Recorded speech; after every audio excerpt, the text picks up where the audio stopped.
That was milk. That's even worse because that's even more. Good afternoon. This is Kelly Sheets with the Department for Medicaid Services. I would like to welcome you to the Dental TAC this afternoon. Dr. Bobrowski, I have 2 o'clock. So if you want to get started, I will turn it over to you. All right. Well, thank you. I was trying to look through the list of attendees. I just wanted to just kind of look and see if we got a quorum here. Do you want to do the roll call for us? Absolutely. Or I can do it. I can do it for you. That's fine. All right, go ahead. Yeah, thank you. Go ahead. Okay. How about Dr. Justin Kalasa?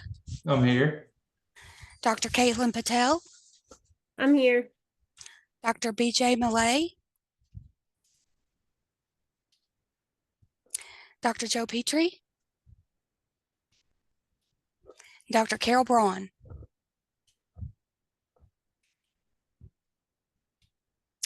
Okay, I believe Dr. Braun did join.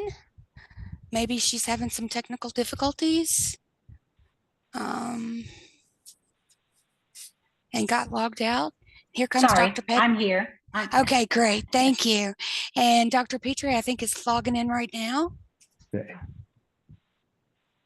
So, yes, Dr. Bobrowski, that gives you a quorum. Okay, great. Thank you. Carol, I thought I saw your picture there a few minutes ago, so I thought you were here.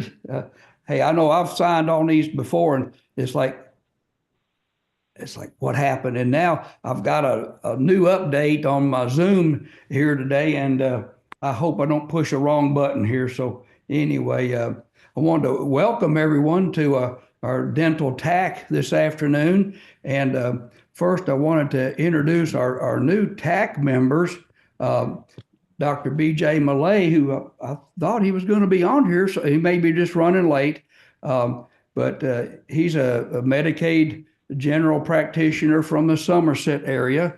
And Dr. Justin Kalasa, it's like my name, Justin. I hope I got it right for you.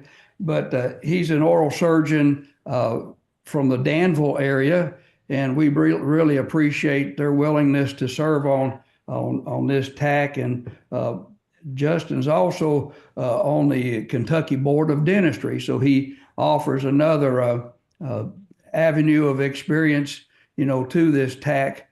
And the first item on the agenda is elect a new chair, and I just want to give a big thank you to everyone that I've known. I'm going to kind of turn the reins over to another chair here, and but I know I want to thank you for everybody for putting up with me. Number one, I want number two, thank you for your wisdom. Thank you for your friendship.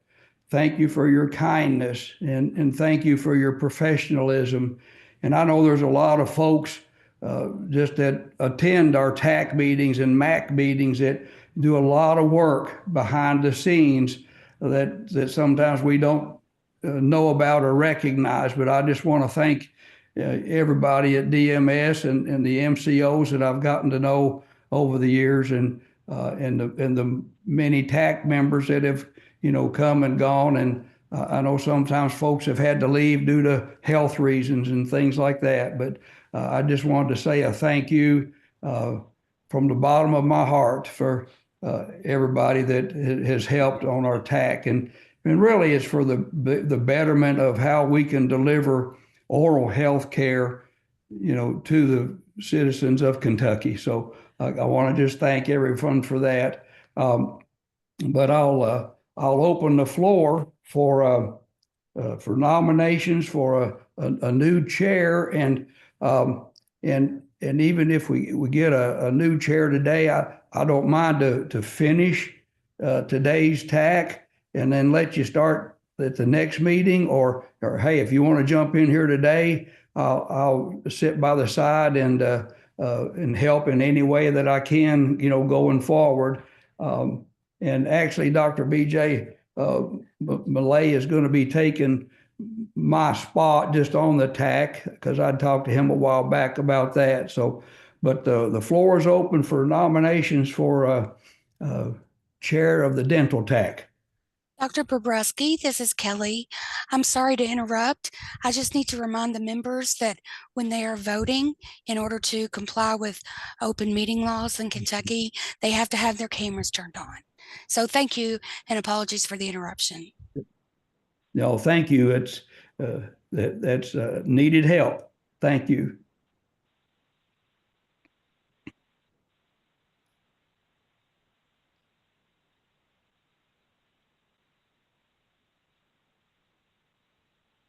Doc, as we discussed, I don't think taking on the chairman's role is something that is in the cards for me at this time. But I certainly will assist in any way, and would happy to be in a vice chairman's role. I know Dr. Braun has also expressed it's not the best either, so that puts us with new members. He's in absentia, but I believe Dr. Millay has some interest, and I would nominate BJ Millay to take over as the chair. I'll second that. It. Okay, good. Thank you, Carol.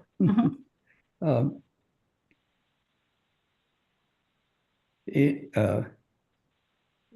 other? If there's no other nominations, we'll cast a vote for, or we can say all ayes, say for BJ being the new chair, and Joe, I guess we'll put you down as vice chair. But I think technically in the Kentucky statutes and regulations, I believe there is supposed to be a chair and a vice chair.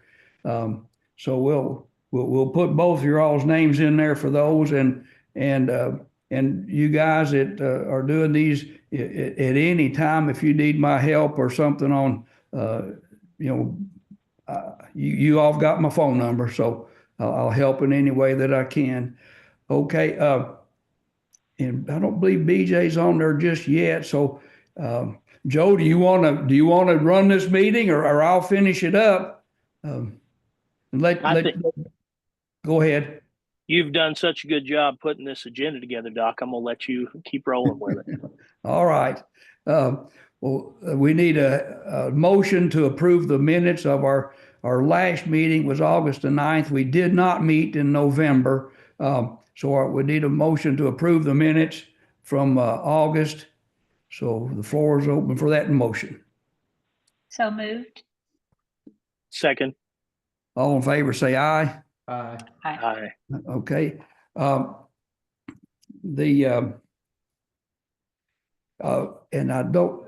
And I always like to put a time in here for Commissioner Lee if she is on here and with us today. I know she's got like a 1,001 meetings she has to attend and see to. So I don't know if she's on here, or sometimes one of the other DMS staff will give a report for her. So is there anyone, or Commissioner Lee on? No, Commissioner Lee is not on. I don't know. Is there anybody on in Medicaid who can give that report?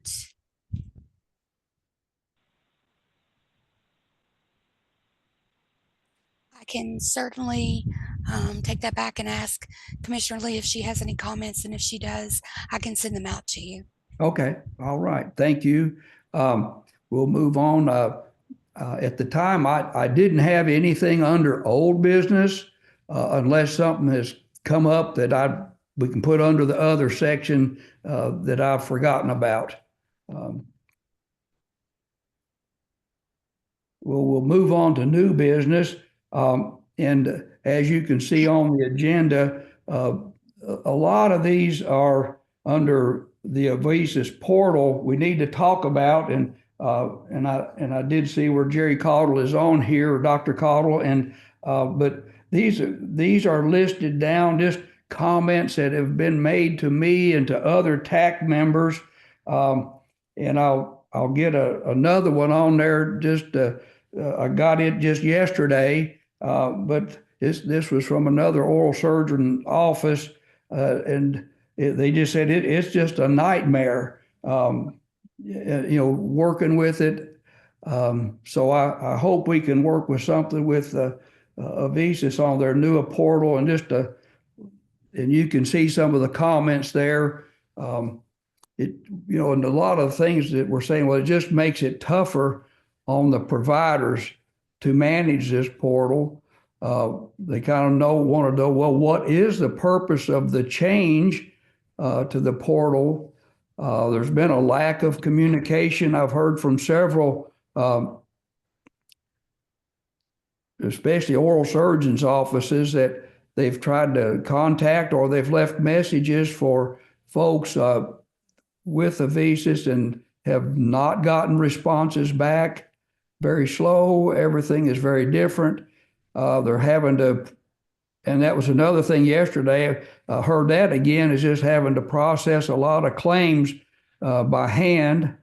The payment is some of it's, I think legally the MCOs have 30 days to make their payment, but I'm hearing some of them are coming in after 30 days.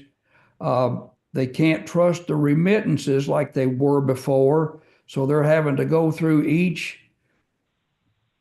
claim one by one when they get it back. So any TAC member, what are you hearing?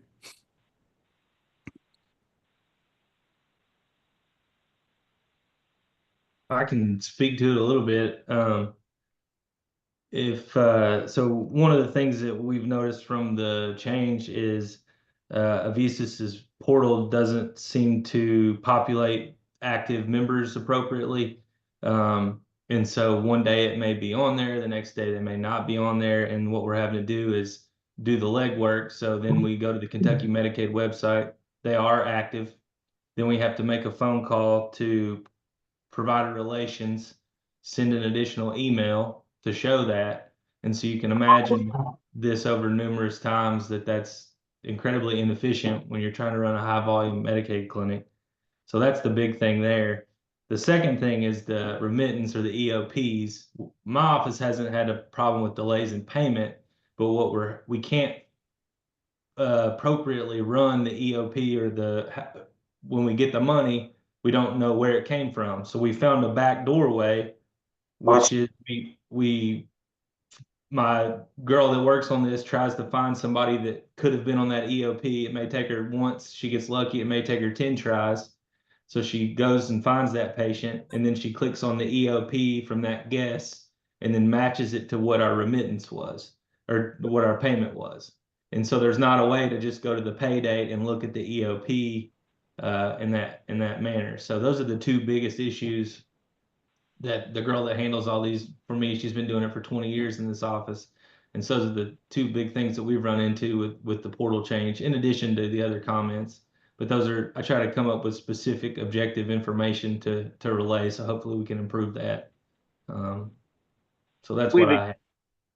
We've experienced both of those in our office and in other offices that have contacted us, asking us what we're dealing with it. In addition to those, Justin, we're also dealing with the issue, and I know Dr. Cottle's aware of this, that we've been dealing with since September, and that is that our office is shown as provider not certified. And I know I talked to another large group practice that also had that same situation, which has been resolved. So hopefully there are some resolution coming, but provider not certified is also making everything to be hand claimed and really slowing the process of all of the portal itself. Our big comment as well on that. The main thing that we've seen in our office is the same thing Dr. Colosso was saying about the patients who are active. We call to get a status and they're saying they're active online, but when we're looking in the portal, they're not. We waited, telling us that it may be a little bit until everybody gets in there. We were waiting on a pre-auth, and finally I was able to email provider relations to get that updated. But for each patient, that's getting difficult. Is there also a well care issue as far as determining these patients as well? Because we're hearing that as well.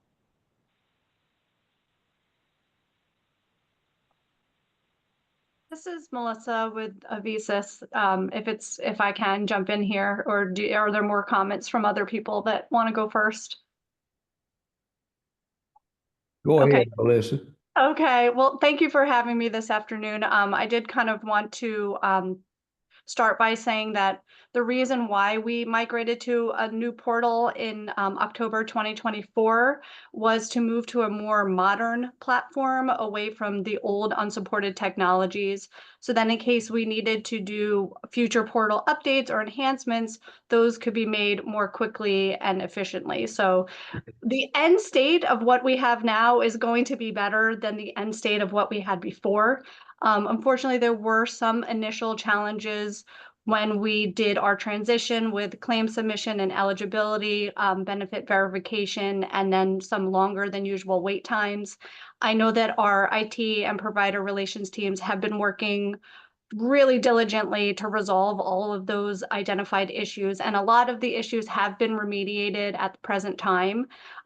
We're asking for providers to reach out to us directly with any issues that they've identified, and then we're actively working on them.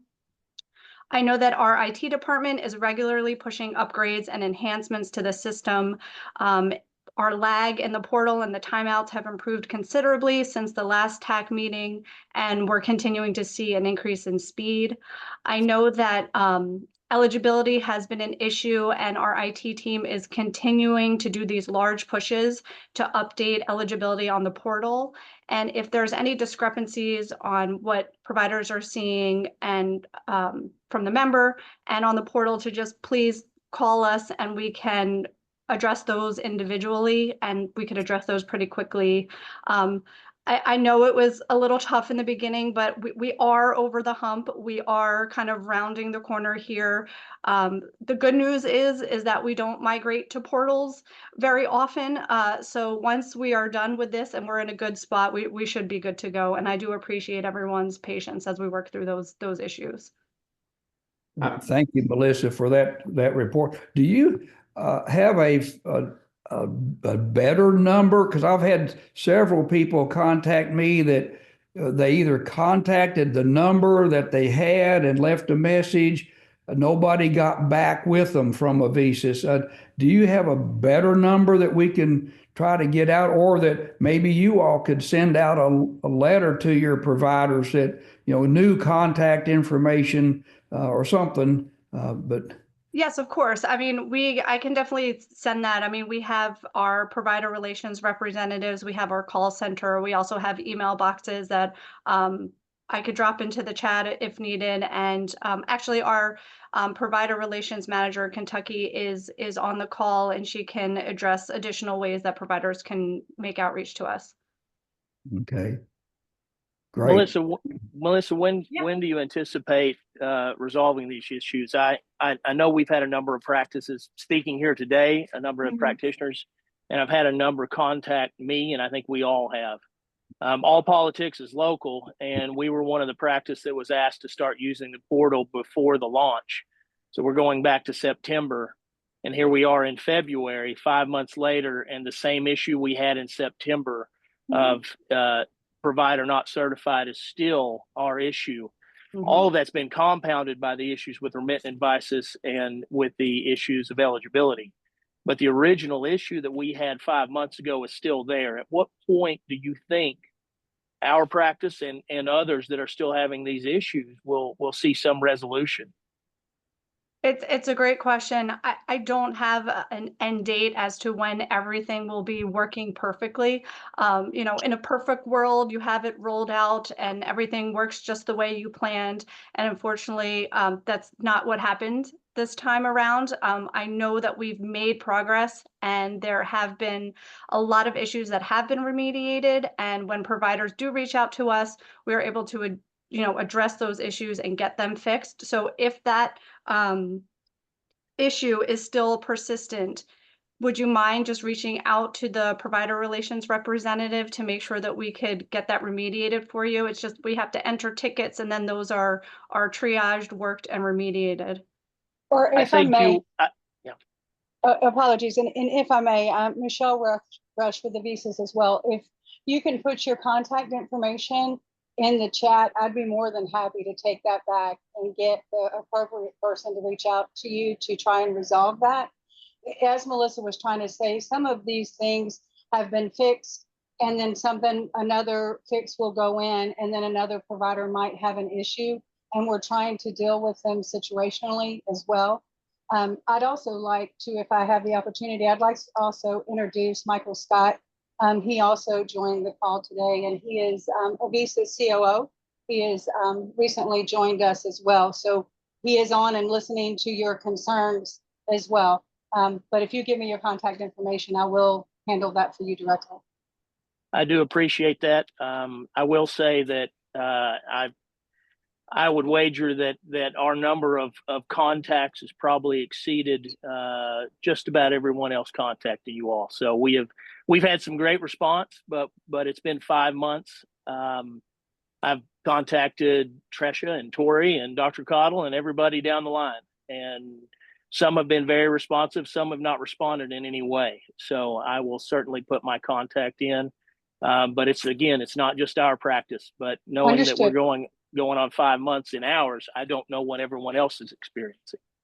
Yeah, I appreciate you raising that for us. That's the issue described is not the type of an issue that should take that long. So I'll take that back and get that addressed.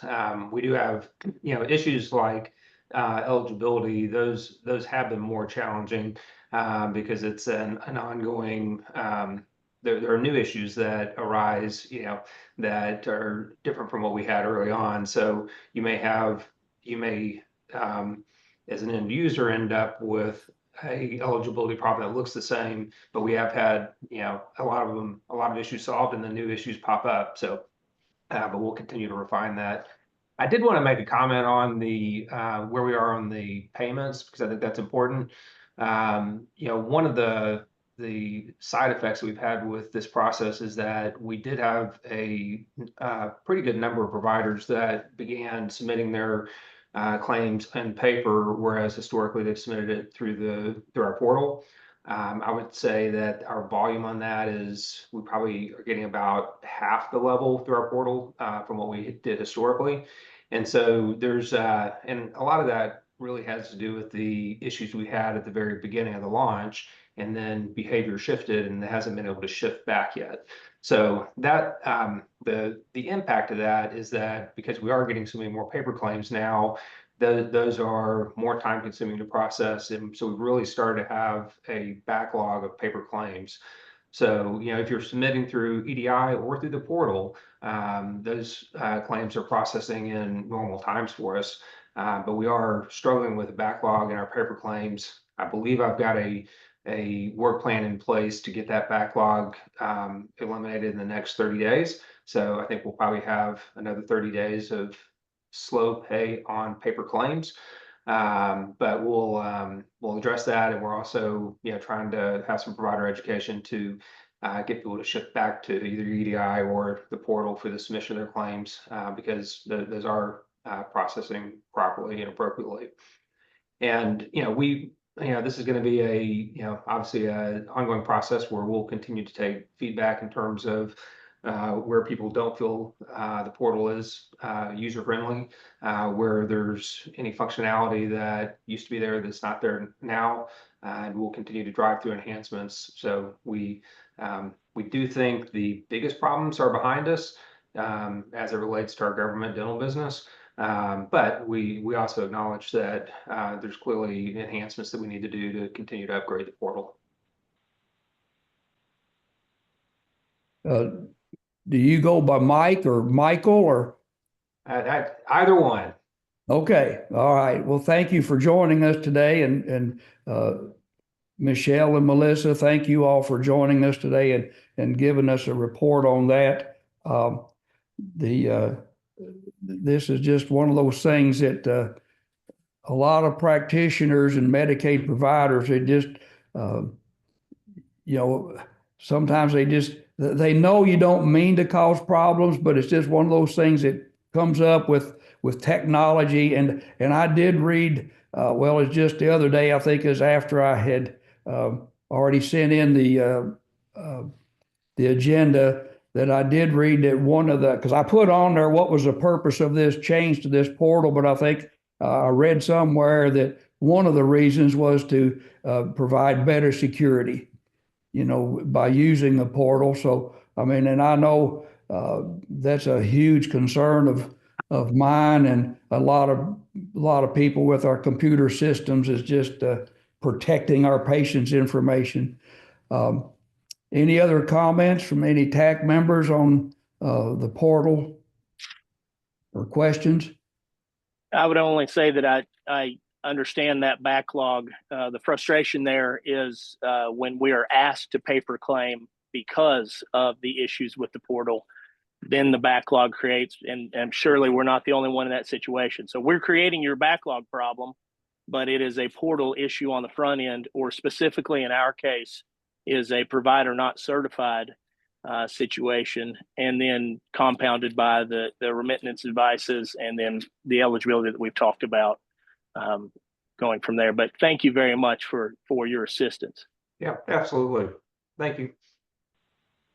The next item is a dental loss ratio, and I know some of the other meetings I've been on is they've talked about this, and I guess I put that on the agenda there, that just other states are looking at this, and some may be already doing this. You know, it was a while back, a few years back, you know, most of the MCOs, you know, cut the reimbursements to the providers by 10%, and that went on for years. And just recently, did most of them take that off, which that's a highly appreciated. But you know, another, you know, we find out, we see things that, you know, well, the MCOs had cut us 10%, you know, yet every Medicaid recipient received $100, you know, just to go get their COVID shot, their free COVID shot. So they were getting paid to get a free service, but yet the providers aren't being taken care of. So you know, I put on the agenda thing there that, you know, they were getting more for getting their exams done than the providers was. And we have to pay staff, supplies. So I hope you all keep these things in mind when you do your value added benefits, that, you know, just a word of advice to take care of your providers too. But any TAC member want to bring up anything else on dental loss ratio? Okay, currently there's a medical loss ratio, and that's what I put that on. Or some other states are starting to add in the dental loss ratio with these contracts. I'm going to go down. The next one is a change that some of the MCOs are doing, is on their reporting of anesthesia times. I don't use anesthesia in my office, but Dr. Justin, if you don't mind to maybe talk about that just a few minutes, you've got the floor. Sure, thank you, Doc. It's one of the things that at least the Visas worked into our contract that I didn't notice until friendly interaction. You know, one of the things that oral surgeons do and dental providers do is, you know, we don't get facility fees, we don't get reimbursed. You know, my wife's a general surgeon, so I have the good fortune to evaluate, you know, EOBs and how much money they pay for gauze and supplies, and all that gets reimbursed. But, you know, as dental providers, we just eat that in the procedure. One of the things about Medicaid patients, and I see a lot, is sometimes they're a little bit more challenging for various reasons, whether that be medical comorbidities, history of drug use, things like that. So, you know, you may use 3 or 4 IVs, new lines, new IV bags. It may take 15, 20 minutes to get an IV sometimes. and I have extremely competent staff at getting IVs, I'd say better than my local hospital. And so what's frustrating about it is if I do a 22-minute procedure, then I get reimbursed for 15 minutes from Medicaid, and then I pay for the other 7 minutes. So until I break into that 8th minute, there's no reimbursement for that anesthesia time. So I look at it like I'm paying for it. And I don't start anesthesia time until I start anesthesia. Well, it may take 20 to 30 minutes. We already don't get reimbursed for diabetic sticks. If a patient with diabetes comes in and I run a finger stick, that takes time. If they're on, Coumadin and I have to run an in-office INR, I don't get reimbursed for that. And so, I felt like, nickeling and diming us for stuff that we already use for getting 8 minutes into the procedure. And this is not just me, this is communicating with several oral surgeons, was a little frustrating. I talked to some anesthesiologists at the hospital, and their billing is much more complex based on the procedure, but they don't, they get billed based on rolling into that 15-minute interval.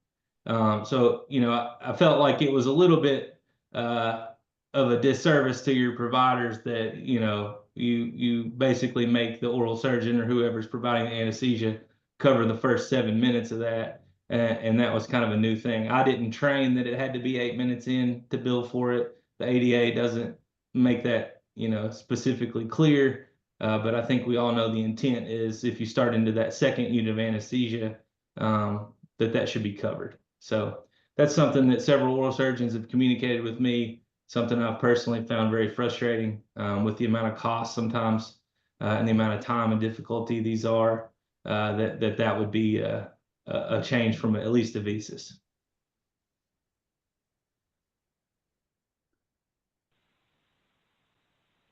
Thank you, Dr. Justin. And any other TAC member got any comments or questions about the anesthesia?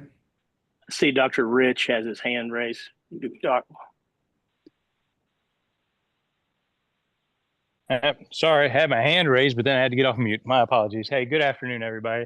This is Dr. Rich with United Healthcare. I just wanted to kind of follow up a little bit on the anesthesia thing and also on the rates. So to start with the anesthesia, and Dr. Colossus, I completely understand your concern. We spoke about that earlier in the week. We're paying what the provider bills, and as long as the anesthesia corresponds to the treatments that's delivered, then and is reasonable, and we're not, unless it's an outlier, it's not even it's not on our radar. We're trying to, again, pay the provider for the service that they're doing. We respect that, and we appreciate any providers that are working with us, caring for this population. So I thank you for doing that. But I want to make note that if we're just the other thing we discussed was the ADA recommendation for billing is when you enter the next 15 minutes, you report that as the next anesthesia segment. So now billing is what it is, and that's with your contract with your MCO, but we're following that guideline with the ADA at this point. And like I said, as long as it aligns with the treatment that's done and the time, that's the critical thing. And then back to the pay, Dr. Bobrowski, and compensation. We have always paid at or above the state rate, and we continue to do so, and we'll continue to try to do what we can to meet the needs of the providers and the members. But if you got any questions regarding UHC or SkyGen is our billing service, I'd be happy to follow up with that too, or if there's another question or concern. Thank you, Dr. Rich, for that information. And Dr. Petrie, thank you for noticing. I can see when people have a hand raised, but I don't have the control button to change it. So, but just Joe, help me watch for those hands, okay? Okay. Moving on, I wanted to just bring this up. I put on there just since the implants are allowed to be placed by Medicaid now, I was doing some research there, and the American Association of Oral Maxillofacial Surgeons have developed a position paper. The method of choice to gather diagnostic information to evaluate the implant site is the use of a CBCT type of X-ray. The current fee structure does not allow for this, so I feel like, well, that's another item that the surgeons are just having to eat. But I know through the ADA there is a code specific for that, but the CBCT can also be used by general practitioners in the diagnosis of root fractures. Is it worth trying to even do a root canal? If there's a root fracture, probably don't need to try a root canal. There's especially children that have airway problems, even children, snoring. I remember when one of my boys was little, boy, you could hear him upstairs, and these are airway problems that can be evaluated. But I'd like to open the floor for discussion on that for the TAC members and just see if the TAC would recommend the addition of this code to DMS. So any TAC member have any further discussion on the CBCTs?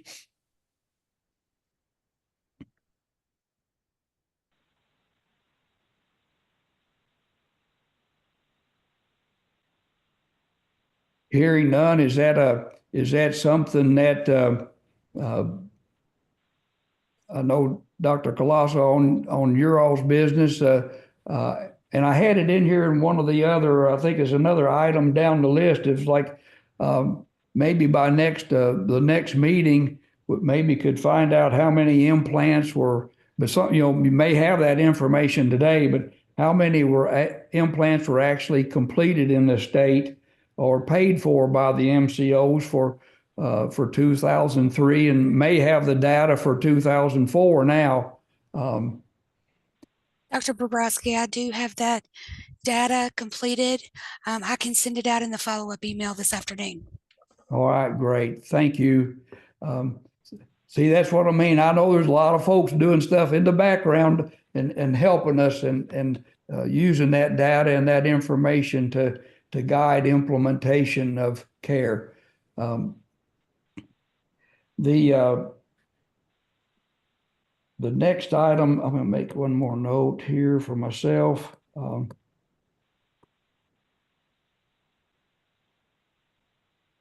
The question is, how is the state and the MCOs verifying an adequate provider network? If so, is there a place in the contract that specifically allow for this? But how is the state and the MCOs verifying adequate provider network?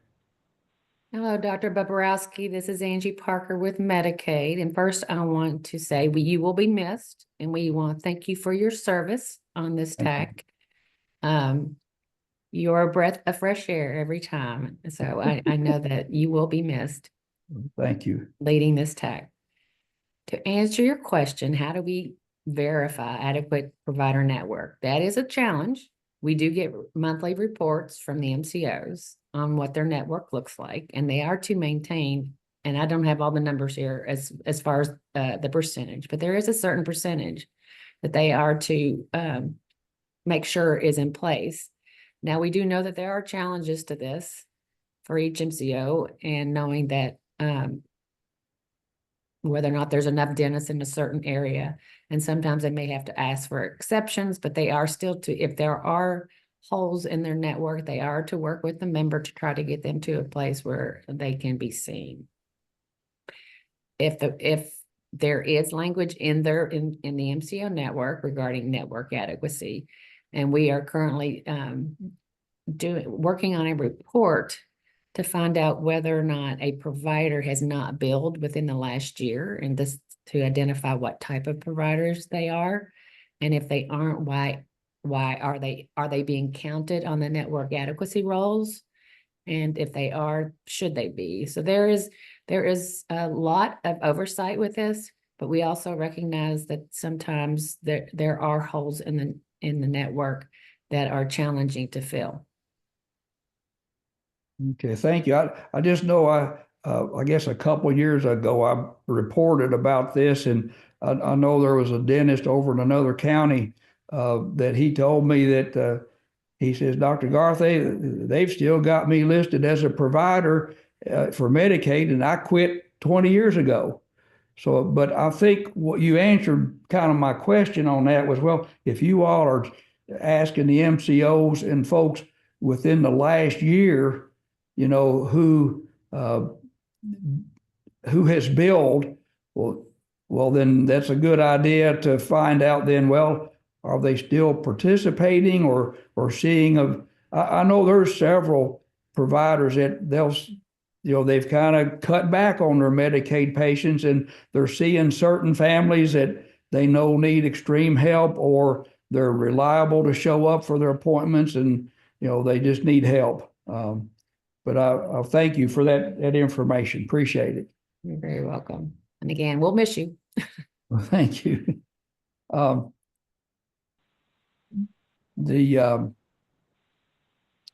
Do we need on the implants? Did you all get any information yet on that, or you want to wait till the next meeting? Hi, Dr. Bobrowski. Yeah, that data was completed and the spreadsheet was sent to me, and I will send that out to you guys in the follow-up email. Okay. I'll make a note. We'll look at that. So thank you for that research. And I've mentioned this before, and I checked it the other day on, and it's still on the fee schedule. And as a general dentist, I just wish y'all would look at removing the prior authorization for a code at 3120. It's an indirect pulp cap, and I think Commissioner said that they're looking at that, but it's got so many times folks will walk in, they got a broken tooth. Well, you get your x-ray, you evaluate the tooth, and boy, it's got a deep old cavity under the broken area. And you tell them up front, say, well, this thing looks awful close to the nerve, but we'll just clean it out and see, because there are times you can clean out the cavity, but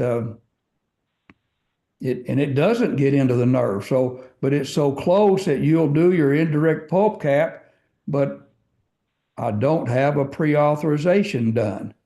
So it does put another layer of, I guess, time and expense for the practitioner and the patient, because, well, you get your x-ray and, technically, if I don't have a prior authorization, well, I can't begin treatment. So, and I have time today to do that filling, but now I've got to reschedule the patient because I don't have a prior authorization. So I don't know if any of you all have any comments on that, or if you do, please tell us now. Yeah, Dr. Bobrowski, thank you. This is Justin Derringer with healthcare policy. So we have gotten that recommendation from you previously, and we did some research on it. We found through that research that there were multiple codes that had potential issues with the way they were structured on the fee schedule. That opened it up into a much larger fee schedule review. We have some codes that we pay that most people don't pay. We have some codes that are being overpaid, maybe some that are being underpaid. And so that kind of opened up a much larger dental fee schedule review as a whole. We've conducted the research and analyzed it. We've still got to kind of put that in a more readable format, create some narrative around it, and then submit that to cabinet level leadership to see what, if any, changes need to occur. So that's not going to be removed anytime soon. That's a part of a much bigger process. Again, we initially started just by looking at that one request to remove that prior authorization, and that led to a overall in-depth review of our dental fee schedule. So sometime within this calendar year, we will have an answer for that. I don't know exactly, what that is going to entail and what that's going to look like, but we'll work with you all and keep you all apprised of everything that we come up with, of any questions we might have, anything like that as we move forward. But as of right now, that's going to remain there. And then just an update on our fee schedules. We're still waiting feedback for those fee schedules, and but that hopefully will be completed very soon as well. And when we get that back, we'll make sure to send notice to all the TAC members on that also.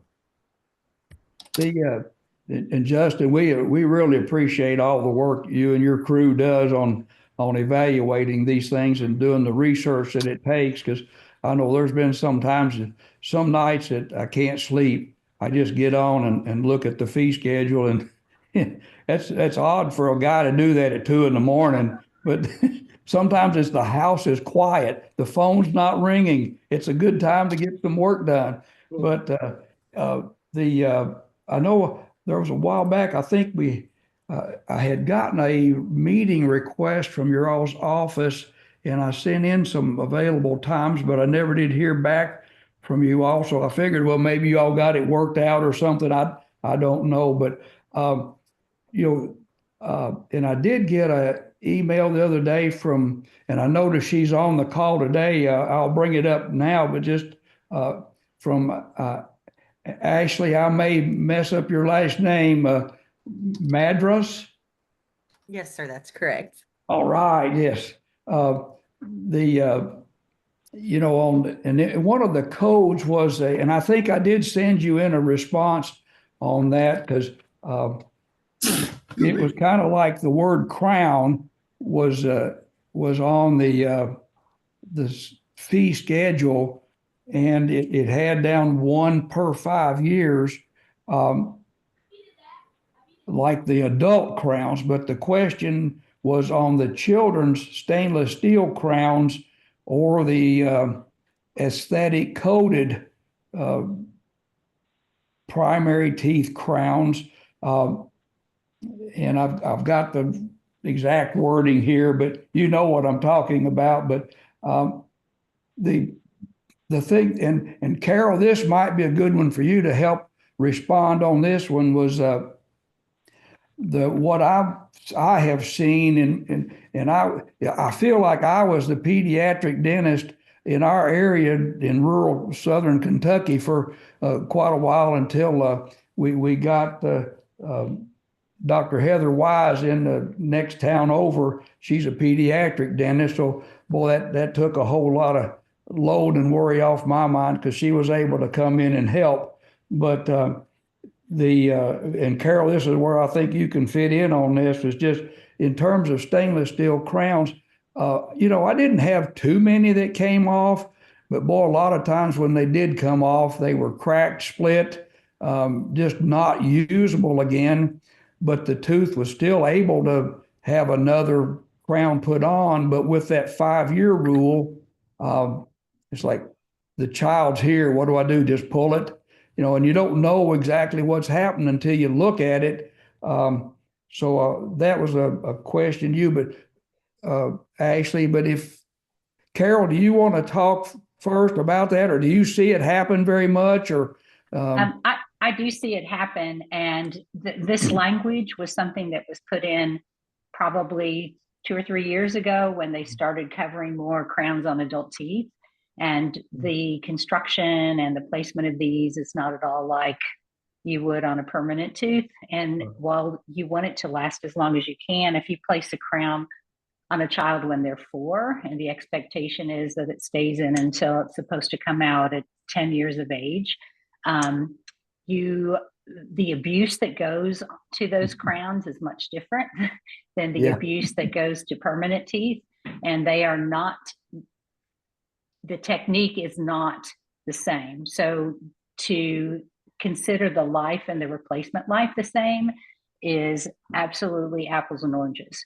So if you get a child that bruxes, if you get a child that eats a lot of Tootsie Rolls, if and you want to try to keep that tooth in there so you don't have to place a space maintainer, all those things. So applying the quote crown 5 years to the stainless steel or the 2930, 2940 is really inappropriate. And once again, that language was just introduced very recently. Mhm. Well, Ashley and Justin, that my recommendation that I sent in was to just take off any limitation on it because, as you all know, that it is these kids will, for some reason they like Tootsie Rolls, or other gummy bears. It's just it happens, and a lot of times when those crowns come off, they're just mangled up so much that you just can't straighten them back out appropriately. So you have to do a new one. So I hope you all can look at that, and Justin and Ashley, if you all want to have the floor for a minute and or talk about that, the floor is open to you. And then Dr. Rich has got his hand up too here in a minute. So. Sure. Yes, sir. Thank you. We received that and have kind of rolled that into the overall part of the project on gathering some more data and information so we can make a better informed decision. That's still separate from that project I was just talking about, but we're gathering more data on that right now. So we should have, by the next meeting, we'll have an answer on that issue as well. Thank you all, and I appreciate you all reaching out to me on that, and Justin and Ashley too. If on some of those things, I know sometimes you all go by what other states are doing, and really, I think that Kentucky has been way ahead of a lot of other states in a lot of avenues with their care for patients, but I would just recommend that. On some of these things to continue to look at your technical advisory committee, for ideas or suggestions, because I guess over the last few years I've tried to get very good a broad section of representation of Medicaid providers, and we've got oral surgery covered, we've got orthodontics covered, we've got general practitioners covered. So that's kind of the bulk of that. So just please keep the TAC in mind, for some of your research, because these are the folks that are out here doing this work every day. So then again, I appreciate the research that you all are doing.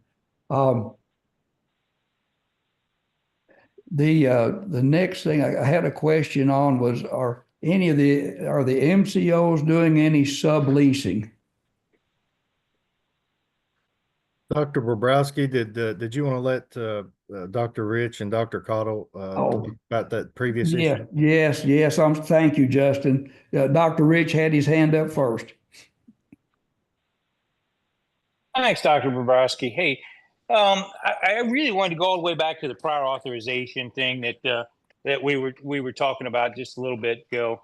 And just to say that for anything that's an emergency or needs to be done or can be done the day of, then it's fine, even if it requires a prior auth. UHC, please just submit the information you need with the prior auth with the claim. It will be reviewed the same way as it would if you prior auth it. So if it's justified and necessary treatment, whether it be a root canal or anything, if you've got the member there, it needs to be done. Please do the service. It will, like I said, send in the same information you would send in if you were going to have it prior auth, and we'll review it and pay it at the same time. The only thing I wouldn't really recommend doing that for is dentures or orthodontics. I think orthodontics is self-explanatory. Dentures, the reason with that one is just because you don't know if the member just went down the road and had a denture made by somebody else, didn't like it, showed up in your office and said, hey, I want a denture. And you go, oh yeah, you qualify. Well, they don't. And if they didn't tell you that they just had one made they didn't like. So, but for anything else, certainly, please treat the patient the way they need to be treated. And if you have any problem or any concern, anybody always reach out to me and just say, hey, how do we deal with this? I'm going to make it work for you. Okay. Okay, great. Thank you, Dr. Rich. And Dr. Cottle. Yeah, along that same line, Visas has always had that same philosophy. If it's emergency treatment and you need to go ahead and do it, you go ahead and do it. And then just file a normal claim, but along with it, put in a narrative requesting a post review due to an emergency. And that tells us that you couldn't wait the 48 hours for a pre-authorization and all that. You need to go ahead and treat the patient right there. So, we do that exactly the same way. Also, talking about the stainless steel crowns, we agree with you on that, I assume maybe when it was being set up, they saw the word crown and maybe lumped it in, but nonetheless, for those, you can always request that coverage under EPSDT for under 21. And, certainly if you make the case that it's medically necessary, then we can certainly cover it under EPSDT. Okay. Great. Thank you for those comments, guys. I appreciate that. Is there, I want to go back to that question. I was about to overlook that, about the MCO subleasing.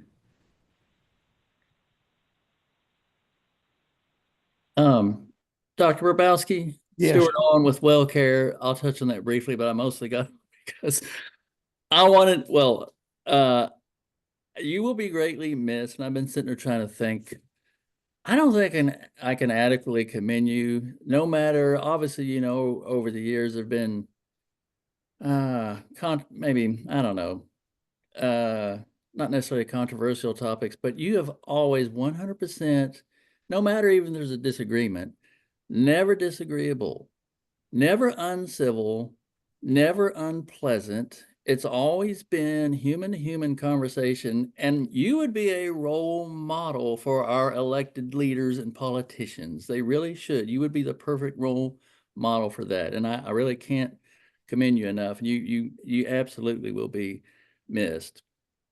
Thank you. Thank you, Stuart. Appreciate that.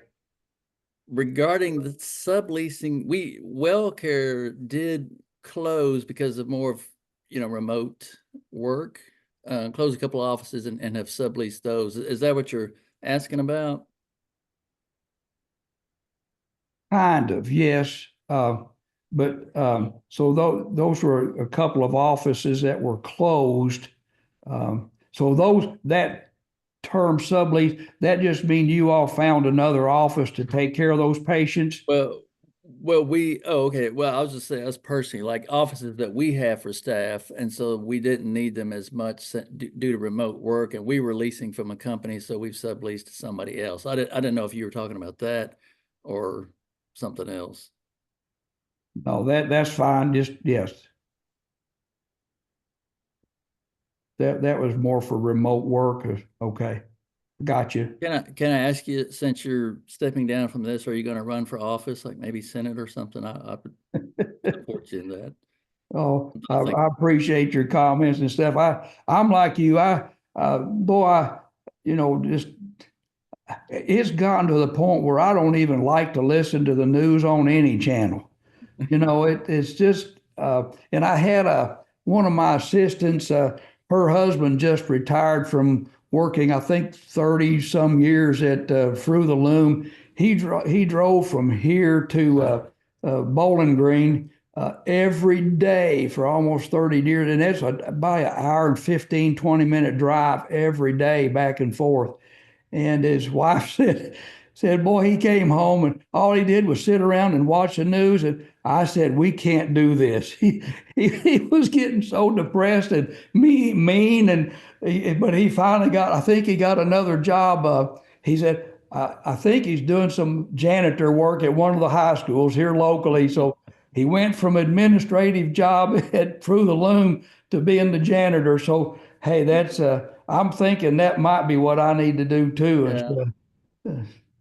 Well, I mean, you really are an example, though. I mean, we discuss topics and there's, issues and problems, but you've always done it in such a pleasant way. I mean, we can disagree, like I say, not be disagreeable. And you really are like the perfect example of how to handle that. Well, thank you. It's just, and I know some of these problems are, that come up are out of all of our control, but we have to just do the best we can to kind of work together to, I guess my ultimate goal is to just, we got to work this out to help the patients get needed care. And that, get them out of pain, number one. Number two, what can we do as dentists to improve someone's smile? And I guess that's been kind of one of my goals is I know when I started here in this little small town that I'm in, 45 years ago, I mean, my goodness, all we were doing here, I thought I was this big hot shot out of school, and I thought, but wait a minute, all I'm doing is pulling teeth, and I mean, it needed to be done. I mean, but I said, I told my staff, we've got to start an education program, in our little town here that you don't have to have all these teeth pulled. So I guess, but bless their hearts, I had a lady here this week that came from another office and she said, and this is she lives in another county and said, I just heard good things about your office and wanted to check you out.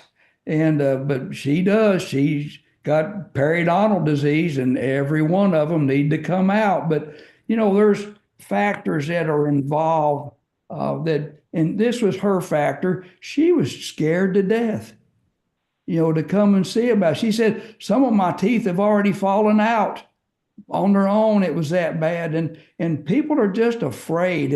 And I guess one of our goals was to try to make going to the dentist, I know some of it's not pleasant, but what can we do to make it pleasant for patients to get in? And I guess I've got to compliment my staff that it's not uncommon to hear laughter in the dental office. They cut up, they laugh, they tease each other. The patients are cutting up with the staff, and I mean, it's not like that every day, but I mean, you hear laughter at the dental office, and that's unusual. But anyway, I got to give my staff, credit for, making the office a pleasant, relatively pleasant place to be. So, but again, I do appreciate your comments. And I think if we look at those goals and I'll tell you, I'm really proud of this TAC coming forward and proud of our recent TACs that I think they've in their hearts have got the same goal. And I've been so proud that they've agreed to be on this TAC to kind of, guide our Medicaid forward here in the state. So, yeah, and we have a common mission, like the MSOs as well. We want to help our members, and like I said, we address social determinants of health. We have care managers. We want to see our members improve. Exact same mission. Yes. And I think I really think if the main thing is keep these lines of communication open between the providers and the practitioners, because that was one of the things, Stuart, that I got several calls about was, well, the dentist would say, well, I've called here, I've called there, and nobody calls me back. I've texted, and nobody calls me back. And it's just one of those frustrations, and some of these were coming from oral surgery offices. And boy, we got to keep our oral surgeons because there's there's some teeth out there that I don't need to be pulling. You know, they either, it's like Dr. Justin said a while ago, that the health problems that we're seeing with patients, it's gotten a lot worse than from when I first started. I mean, these folks come in, and I mean, they've got 1 and 2 sheets of medicine that they're taking, and these are high risk patients, and I'm so glad that we've got, you know, folks like Dr. Justin and Dr. John Gray, and you know, and all of our TAC members are on here, that they truly do care. And I just, down and deep in my heart, I've always appreciated these folks that we've got out in our state that really care. And I'm just so glad they're willing to be on this TAC. So appreciate that, Stuart. Sure. Let's see. Okay, is there any other new business?